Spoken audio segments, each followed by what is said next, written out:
Hi friends, good evening. ఇక్కడైతే మేమైతే మాంగళ్య షాపింగ్ మాల్కి వచ్చినాం. పెళ్లి షాపింగ్ కంప్లీట్ అయింది. ఇగో పెళ్లి కూతురు. హాయ్ చెప్పు అక్క, హాయ్ చెప్పు. పెళ్లి కోసం ఇగో బెడ్షీట్ అయితే తీసుకున్నది.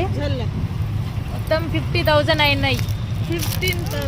50,000 అంటే ఇవే కాదండి, ఇంకా అబ్బాయికి కొనాల్సింది డ్రెస్ కూడా కొనిచ్చినాం అన్నట్టు మేము. అవి ఇవి కలిపి మొత్తం 50,000 అయినాయి. చూడండి ఇక ఎప్పుడు చూపియాలి బిల్లు మొత్తం. నాకన్నయ్య చూడండి ఇగో ఇక్కడ కూర్చొని ఆడుకుంటాడు డబ్బుల కోసం. మాంగళ్య షాపింగ్ మాల్కి అయితే వచ్చాము. పొద్దున వచ్చాము, మధ్యాహ్నం 12 అట్లా అయింది. ఇగో ఇప్పుడు వెళ్తున్నాము. 6 అవుతుంది ఇప్పుడైతే. Okay bye. కన్నయ్య బాయ్ చెప్పు, హాయ్ చెప్పు. వీళ్ళు ఎలా వెళ్తున్నారు?